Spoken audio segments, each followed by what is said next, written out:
What's going on, guys? BossUp6 here, back to another video, and today I'm here to do an album review. I'm a little late to the Doom Metal party because I'm covering the newest offering from pioneers of Doom, especially epic Doom Metal, Candlemass, with their new album, Sweet Evil Sun. This album came out on the 18th of November on Napalm Records, and, well, it's their second, I guess you could say continuation. It's their third album overall with Johan Lindquist on vocals. And he's on a follow-up finally. I mean, yeah, he did come back on the Door to Doom back in 2019, but it was been like 36 years since he's been back on a Candlemass album, since Epicus Doomicus Metallicus back in 1987, or 1986 actually. And it's been almost 30 years. I think, yeah, it's been over 30 years since he's been on an album, man.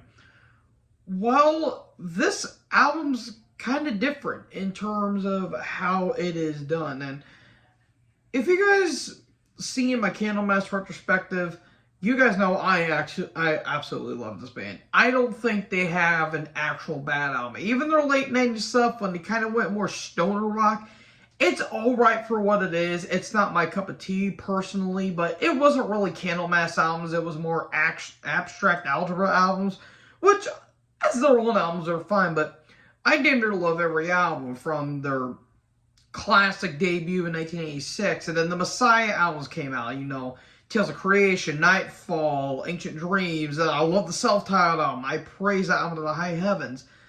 And then when they got Thomas Fickstrom in 1984 with Chapter 6, I thought that was a solid album, even though it was kind of an odd phase for Candlemass. And then the Rob Lowe era happened, which I consider that the best era of Candlemass in my personal opinion. If it's not the best, it's personally my favorite, because, God, geez, the albums are just phenomenal. But, yeah, Johan is back, and he's here for a proper follow-up. And, like I said, this album is different in terms of song structure and especially songwriting. They did come out with two singles, Scandinavian Gods and the title track, and you're noticing kind of like a different, you know, veneer, I guess you could say, like a different approach to this album, because it kind of feels like a follow-up to the Door to Doom, where it had more classical metal elements, but it still had like the old school Candlemass tropes with just the epic doom breakdowns and the, you know, very vibrato and very grandiose vocals by Johan.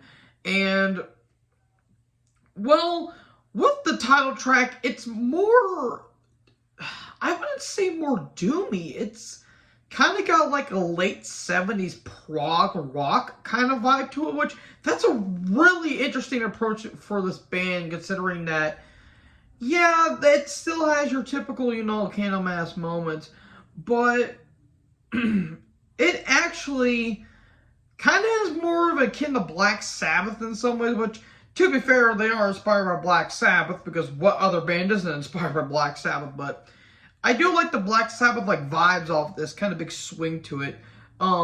Especially on the song Wizard of the Vortex. I mean, that song alone, I mean, just that crunchy as hell riff. And it's just, ooh, it just oozes with just slick, just bleak riffs. And there's a lot of bleakness on this album, let me tell you, but I got ahead of myself. Back to the title track. The title track is catchy. Though there's a problem with this album, and that leads into the first problem I have with the album.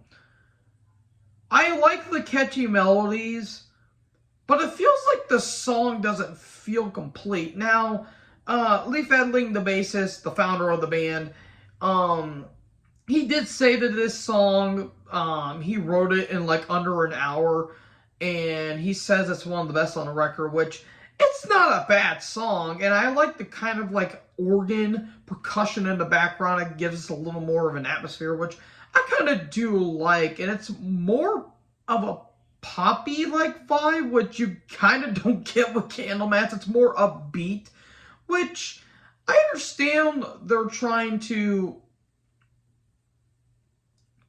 go in a different direction instead of just the droning, just sludgy, just the like depressing feel on a lot of these albums. But yeah, the title track's fun, it's catchy, I enjoy it.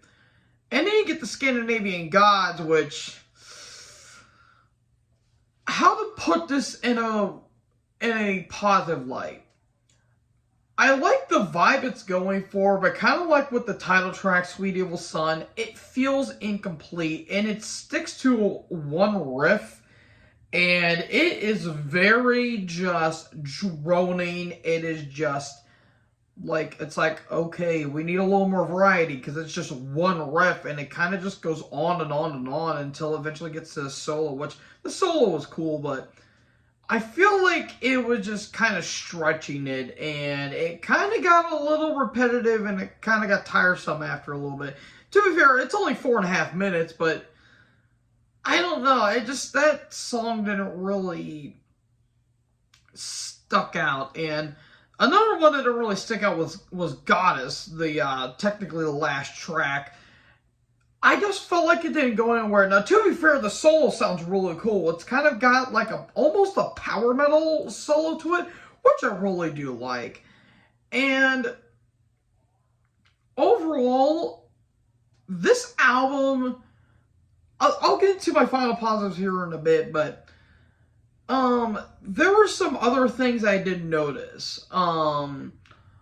I do think the guitars sounded a bit muffled. I'll actually talk about that here in a bit when I get into the negatives, but let me talk about the positives first. Positives. When it gets crunchy, sweet Jesus, does this thing ever get heavy, especially on songs like Wizard of the Vortex, Angel Battle, and Black Butterfly. I mean, Black Butterfly sounds like Black Trinity off of The Door to Doom. And it's got like that same vibe, that dun dun dun dun dun dun dun dun dun dun. It's wow. Yeah, that's absolutely just heavy. And Angel Battle's very epic. I really like how imagination, like how your imagination just runs wild. It's like this epic battle between like heaven and hell, basically. I really like that. And Wizard of the Vortex, again, sounds like a Black Sabbath song, in all honesty. And I just like how just incredibly just dark how it feels. And speaking of dark and depressing, the 5th track, When Death Sighs, which is 6 minutes, oh my god, that may be one of the most depressing Candlemass songs. I would put it up there alongside Solitude and maybe The Gallows End off of Nightfall as the most depressing song that Candlemass ever wrote. Because actually it has guest vocals from Jenny Ann Smith, I think that's her name, which is the producer. That's actually his wife. And those vocals, like the vocal delivery back and forth, it is so somber and haunting. Especially when that line, when death sighs, awaken from your slumber, when death sighs, your world is going under. Oh my god, that is just bleak and depressing. Oh my god, like that almost made me tear up a bit, because that's just like, wow, okay, we're going there. But yeah, that totally caught me off guard. There's also some interesting like vocal melodies on a couple of tracks, especially like Devil Voodoo, where that's the longest track on the album too. I really like how it feels like the song stops and then it kind of like starts again, where you can kind of say that's a complaint, but I actually kind of think that's kind of cool, where it's got that stop and then it just starts all over again, which I kind of like that. Crucified has a couple catchy moments, but it does feel a bit repetitive at some points, and it feels kind of disconnected in some moments. And again, kind of the same thing for like other things on this album. And the outro, A Cup of Coffin, which, okay, kind of sounds dumb, but kind of smart at the same time. it's just very bizarre, like, outro, but it kind of works in a way. Now, those are the positives. What are the negatives?